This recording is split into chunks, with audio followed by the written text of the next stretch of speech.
Hello दोस्तों, मैं हूं कीर्तेश नागरे और आप देख रहे हैं कोडिंग कीर्तेश। दोस्तों, पिछले वीडियो में हमने देखा किस तरह से डेव सी प्लस प्लस को डाउनलोड करना है और किस तरह से उसको इंस्टॉल करना है। अभी जैसे मैंने आपको बोला था कि हम एक वीडियो ऐसा बनाएंगे जिसमें आपको वैल्यूज को एक्सेप्ट करना सिखाऊंगा और एक बायोडेटा भी आपको बना के दिखाऊंगा। तो आइए स्टार्ट करते हैं आज का वीडियो। तो देखिए दोस्तों, मैं डेव सी प्लस प्लस में आ चुका हूँ। यहाँ पर फाइल मेन्यू में जाऊंगा, new source file. Source file में आने के बाद यहाँ पर हम स्टार्ट करेंगे। मैं यहाँ पर एक कमेंट कर देता हूँ, एक लाइन। कमेंट करने के लिए आपको डबल स्लैश का यूज करना है और मैं यहाँ पर लिखता हूँ write a program for biodata in C language. तो शुरुआत हमें करनी पड़ेगी हैश इंक्लूड से, जो कि हमारी एक हेडर फाइल है। Hash include stdio.h।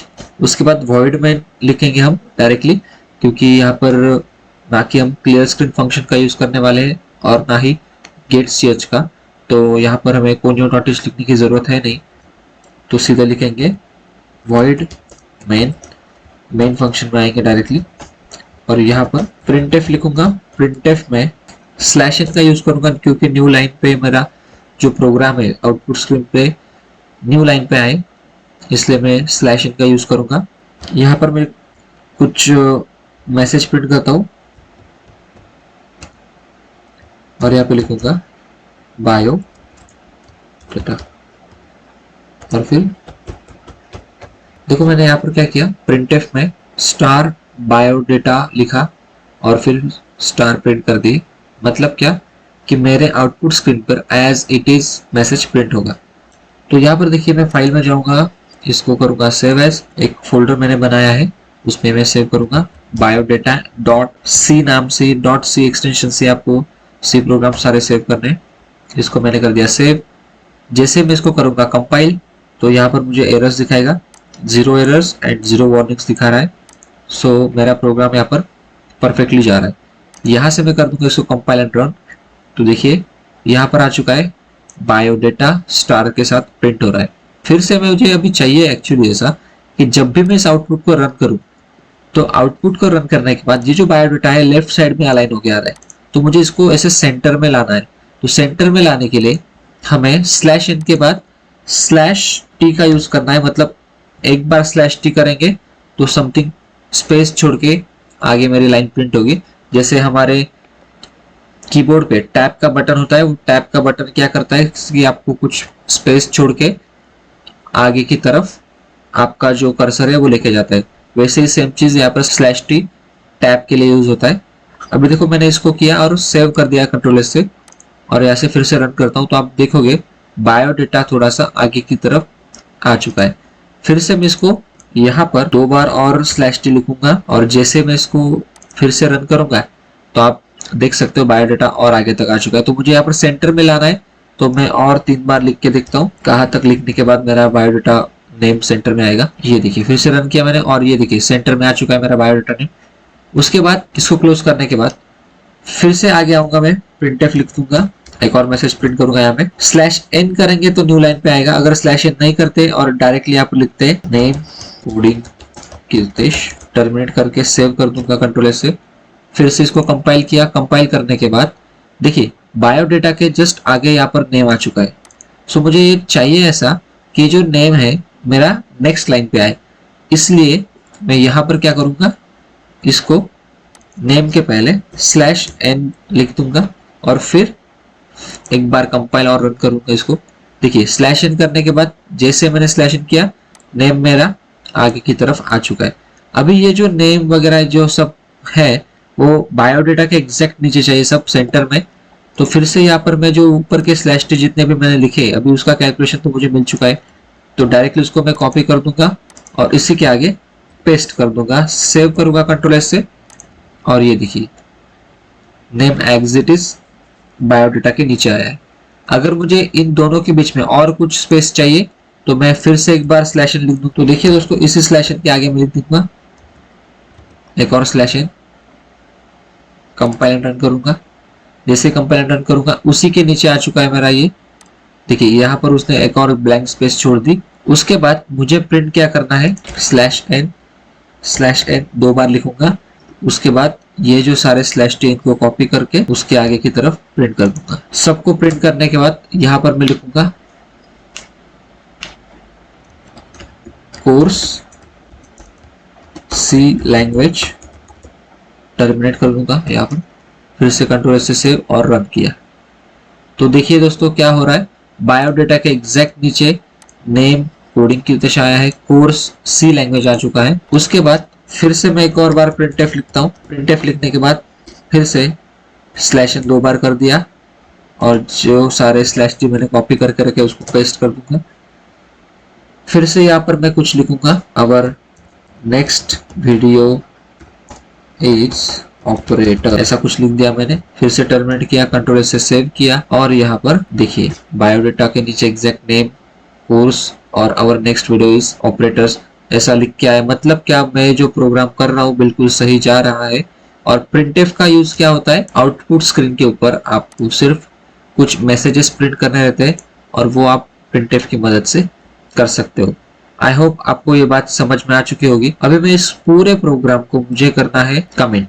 देखिए दोस्तों, कमेंट एक ऐसी चीज है जो आप कंपाइलर में लिखते हो लेकिन उसका आपके प्रोग्राम पे कोई इफेक्ट नहीं होता, ऐसी चीज को आप कमेंट बोलते हो। अभी मुझे प्रोग्राम पे कमेंट करना है तो मैं स्लैश और स्टार दबा दूंगा और यहाँ पर */ दबा दूंगा। स्टार और //* ये जो चीज है ये आप उस केस में यूज कर सकते हो जब आपको मल्टीपल लाइंस को कमेंट करना हो, उस टाइम आप /* और */ का यूज करके कमेंट कर सकते हो। अभी मुझे करना यह है, वैल्यूज को एक्सेप्ट करना है। जैसे आपने मेरा डेटा टाइप और वेरिएबल का लेक्चर अगर देखा होगा तो उसमें आपको पता चल जाएगा कि किस तरह से मुझे वैल्यूज को एक्सेप्ट करने के लिए डेटा टाइप और वेरिएबल की जरूरत पड़ती है। फिलहाल अभी एक और मैं क्वेश्चन यहाँ पर लिखूंगा, write a program to accept 2 numbers from user and print it on output screen. ऐसा मैंने एक क्वेश्चन लिखा है। अब यहाँ पर मैं लिखूंगा program #include stdio.h, void main से स्टार्ट करूंगा। फिर से वॉइड मेन की बॉडी में लिखूंगा मैं यहाँ पर।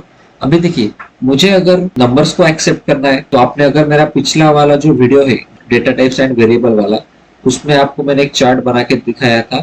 उसमें आपने देखा होगा कि कौन से डेटा के लिए आपको कौन सा डेटा टाइप यूज करना है। तो यहाँ पर हम नंबर्स एक्सेप्ट कर रहे हैं तो नंबर्स के लिए हमें इंटीजर डेटा टाइप का यूज करना पड़ेगा। तो मैं लिखूंगा यहाँ पर इंट स्पेस। अभी वेरिएबल नेम आप कुछ भी लिख सकते हो। वेरिएबल नेम लिखने के लिए आपको कोई रेस्ट्रिक्शन नहीं है कि आप ये लिखो वो लिखो, बस रेस्ट्रिक्शन सिर्फ एक ही है, रूल सिर्फ एक ही है कि आप कांस्टेंट नंबर से वेरिएबल का स्टार्ट नहीं कर सकते। आपको अगर वेरिएबल नेम लिखना है तो आपका स्टार्ट एक कैरेक्टर या अल्फाबेट से होना चाहिए। तो मैं यहाँ पर लिखता हूँ इंटीजर num1, num2। आप ऐसे लिखोगे तो भी चलेगा, या फिर इंटीजर num1 लिखने के बाद टर्मिनेट करोगे, फिर से नीचे इंटीजर num2 लिखोगे तो भी चलेगा। लेकिन लाइन ऑफ कोड बचाने के लिए हम num1, num2 ऐसा ही लिखेंगे और इसको टर्मिनेट कर देंगे। अभी मुझे करना यह है कि यूजर से 2 नंबर्स एक्सेप्ट करने हैं और उसको एज इट इज डिस्प्ले करना है। तो मैं यहाँ पर यूज करूंगा प्रिंटफ। प्रिंटफ में मुझे मैसेज प्रिंट करना पड़ेगा, /n न्यू लाइन के लिए मैं यूज करूंगा enter any 2 numbers. Enter any 2 numbers किया मैंने, यहाँ पर टर्मिनेट कर दिया इसको। एक सिंपल सा मैसेज मैंने प्रिंट किया। देखिए उसके बाद मैंने यहाँ पर क्या किया है, एंटर एनी 2 नंबर्स के बाद मैंने कोलन लगाया है। कोलन इसलिए लगाया, कोलन लगा के मैंने समथिंग स्पेस भी छोड़ी है, क्योंकि जब आउटपुट स्क्रीन पे मैं कुछ नंबर्स लिखूंगा तो वो सेपरेशन दिखाकर कुछ स्पेस छोड़ के आगे की तरफ प्रिंट हो, इसलिए मैंने उसको कोलन के बाद स्पेस छोड़ा है। अभी मुझे वैल्यूज एक्सेप्ट करनी है। अगर आपने, फिर से एक बार बताता हूँ, प्री प्रोसेसर का वीडियो देखा होगा तो उसमें आपको पता चल चुका होगा कि प्रिंटफ और स्कैनफ का वर्किंग क्या है, तो आपको यहाँ तक दिक्कत नहीं आएगी शायद से। तो मैं यहाँ पर स्कैनफ का यूज करूंगा। वैल्यूज को एक्सेप्ट करने के लिए फॉर्मेट स्पेसिफायर का यूज करना पड़ता है और वही फॉर्मेट स्पेसिफायर हमें यहाँ पर यूज करना है। अगर आप इंटीजर डेटा टाइप यूज कर रहे हो तो उसके लिए आपको यूज करना है %d। अगर आप कैरेक्टर यूज कर रहे हो यानी कि अल्फाबेट के लिए तो आपको यूज करना है %c। और अगर आप रियल नंबर या डेसिमल नंबर, मतलब क्या, अगर आप फ्लोट वैल्यू के लिए काम कर रहे हो तो आपको यहाँ पर फॉर्मेट स्पेसिफायर लिखना है %f। तो मैं यहाँ पर इंटीजर डेटा टाइप यूज कर रहा हूँ, इसलिए मैं यहाँ पर लिखता हूँ फिलहाल %d।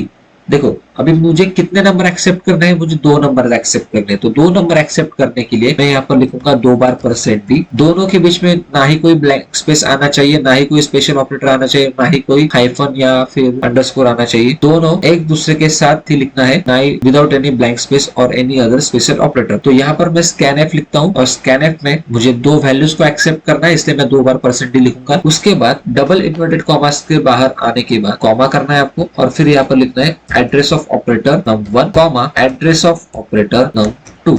ये जो M% है, बहुत लोग उसको M% बोलते हैं, बोल सकते हैं, कोई इशू नहीं है, बट इसको प्रॉपर वर्ड है एड्रेस ऑफ ऑपरेटर। इसको एड्रेस ऑफ ऑपरेटर इसलिए बोला जाता है क्योंकि ये num1 और num2 को एड्रेस करता है, इसलिए उसको एड्रेस ऑफ ऑपरेटर बोला जाता है। तो यहाँ पर मैं इसको कर देता हूँ टर्मिनेट। देखिए दोस्तों, प्रिंटफ में मैंने मैसेज डाला है एंटर एनी 2 नंबर्स और scanf में उसको एक्सेप्ट करने के लिए 2 बार %d लिखा है और एड्रेस ऑफ num1 और num2 क्यों लिखा है, क्योंकि यहाँ पर मैंने इंटीजर में num1 और num2 ये 2 वेरिएबल्स डिक्लेयर किए हैं।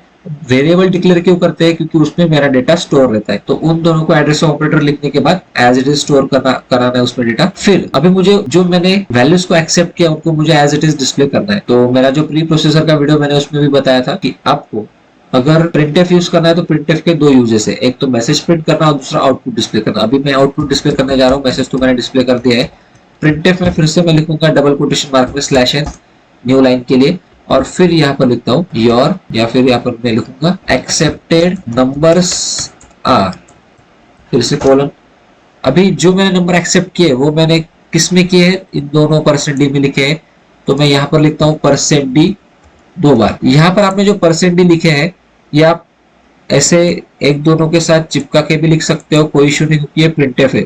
और अगर आप यहाँ पे स्पेस दोगे तो भी चलेगा, क्योंकि आप प्रिंटफ में कुछ भी कर सकते हो, कोई इशू आता है नहीं। %d 2 बार लिखा मैंने, उसके बाद डबल इन्वर्टेड कॉमास के बाहर आया और फिर से कॉमा दिया और जिस वेरिएबल्स में अपने नंबर को स्टोर किया है उन वेरिएबल को एज एन आर्गुमेंट आपको पास करना है, जैसे कि num1 कॉमा num2।